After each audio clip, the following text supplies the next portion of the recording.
Thinking Out Loud with Dave Palmer. Here on Morning Joy, where truth matters. Welcome back to Morning Joy, where truth matters. I am your host, Keith Downey, and this morning we're going to be exploring intriguing questions from the Summa about Christ's death and what he did during those 3 days he was dead. And we got Dave Palmer to kind of share that with us. Good morning, Dave. Good morning, Keith. Good to be with you this morning. How are you? I'm doing well. Yeah, I'm very, I remember hearing about this, but my mind can only keep a certain amount of data in it, and I just can't remember what he was doing during those 3 days. So I'm looking forward to this one. Well, I'm going to fill you with some more data, okay? Sounds great. I love that Debbie and Adam were talking about slowing down, and a lot of what I say in these segments come, I come with it, what I think I'm going to say, and then I listen to Debbie and Adam and Dave Asherez and even Matt's, newscast, and sometimes it changes. But it came to me that, this week, of course, we're 2 days away now from the Blessed Triduum, which is really a season in the liturgical calendar in and of itself. And it's one of the really beautiful things about our Catholic faith, because other faiths don't really commemorate the Triduum.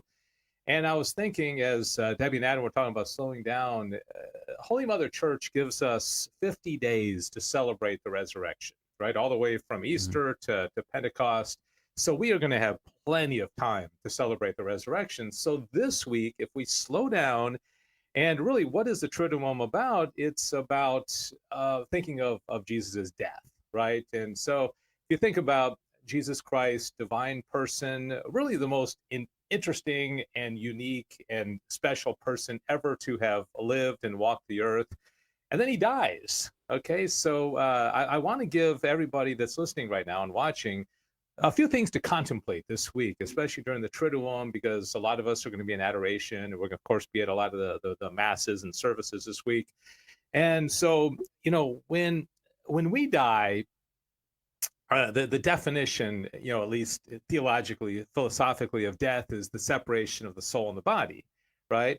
And most of us have been to a wake or a funeral where we see a corpse, and we know like that's not a human person. I mean, there's something that's totally different about this corpse.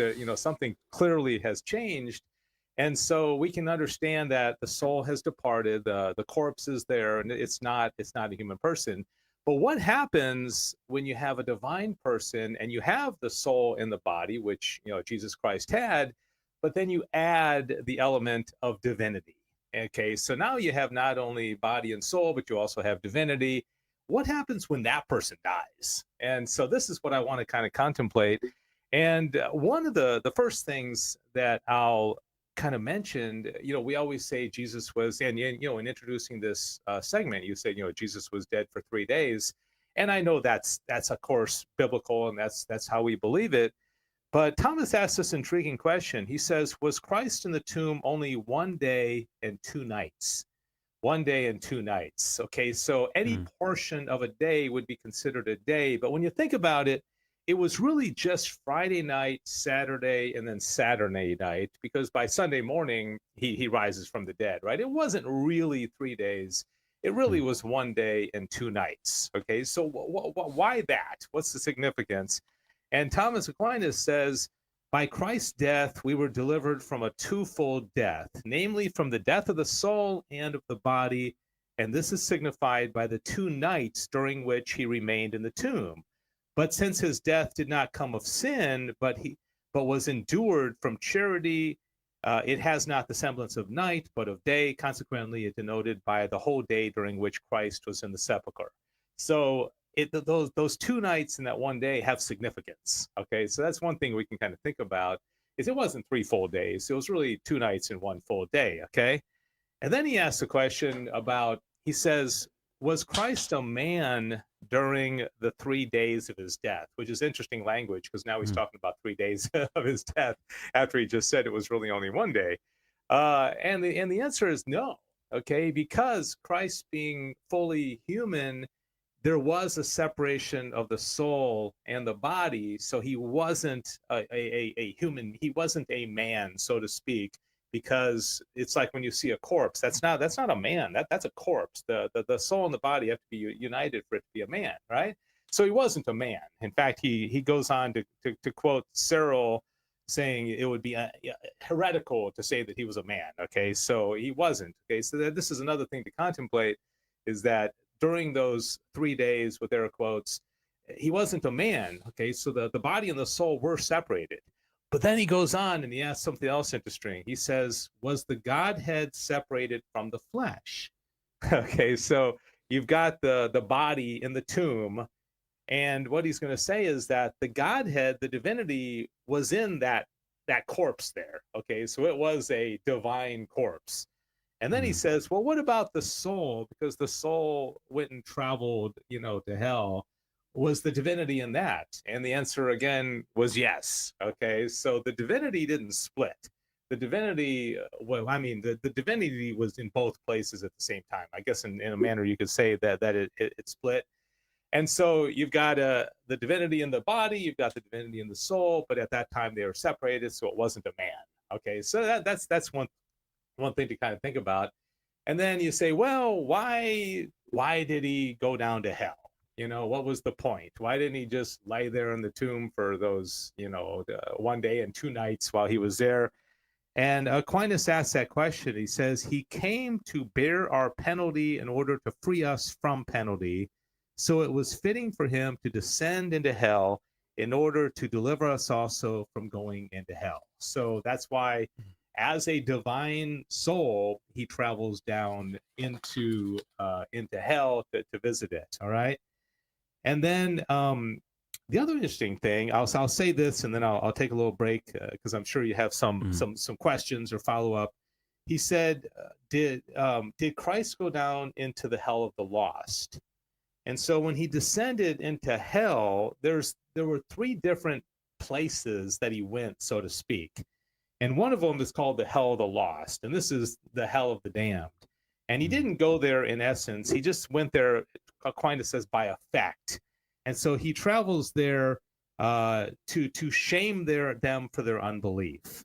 And then he also went to what he calls purgatory, to the souls detained in purgatory, and that was in order to give them hope of attaining glory. Okay, because he hasn't risen yet, so the ultimate glory hasn't happened yet. And then there was another place, he says, where the holy fathers detained in hell solely on account of original sin, and he shed the light of glory everlasting to them. So you've got really, during this 1 day and 2 nights that Christ was dead, he's doing a lot. He's busy. He's visiting all these places. He's doing different things.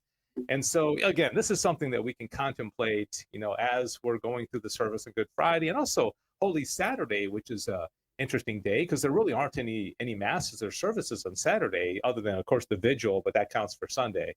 So anyways, I got a couple more things, but I'll just kind of take a pause there in case you have any questions, Keith. Yeah, so I mean, I'm taking Debbie and Adam's advice earlier in the segments before, being a sponge, because this is definitely some great things to contemplate, as you mentioned, as we get closer to Holy Thursday and Good Friday and Holy Saturday. But when you mentioned the days, like it's obviously 3 days, 1 day and 2 nights reminded me when I was working in the hospitality industry. We used kind of that language, like 1 day and 2 nights or 1 day, 1 night. Anyways, that was my thought. Yeah.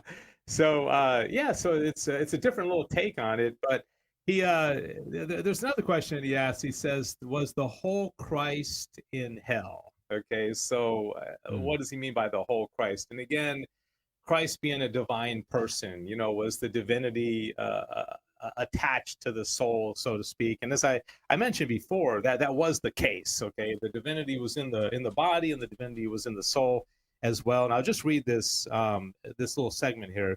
He says, during the 3 days of Christ's death, the whole Christ was in the tomb, because the whole person was there through the body united with him. And likewise, he was entirely in hell, because the whole person of Christ was there by reason of the soul united with him. The whole Christ was there everywhere by reason of the divine nature.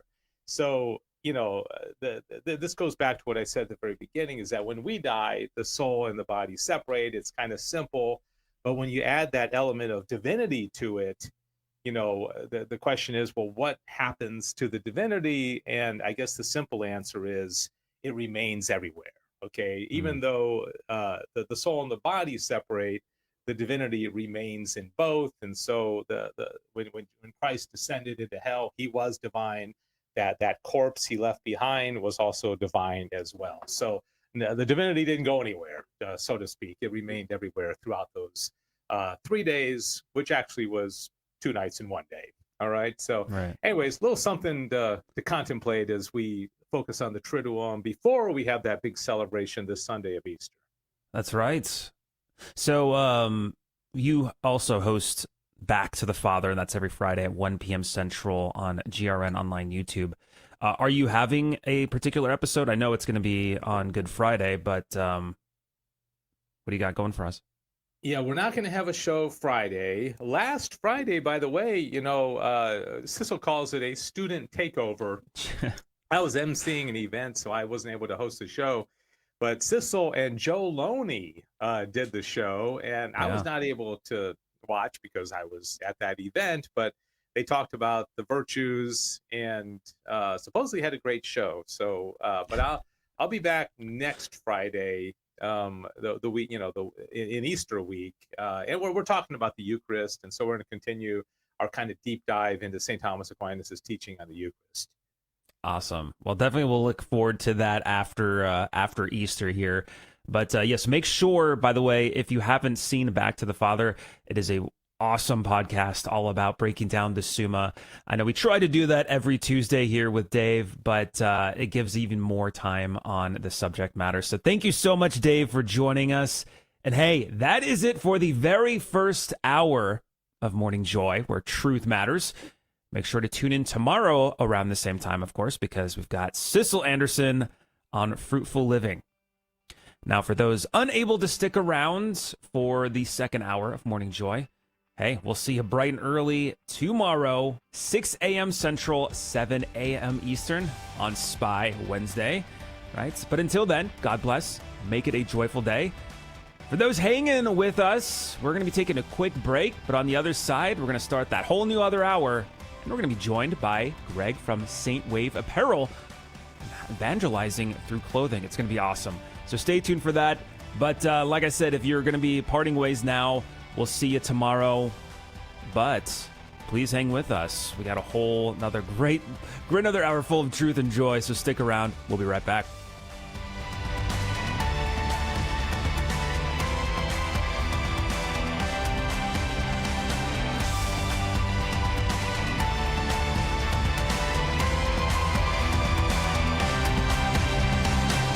This has been Morning Joy, where truth matters, hosted by Keith Downey. Take some joy with you today. Visit grnonline.com/joy to listen again, share a segment, or answer the question of the day.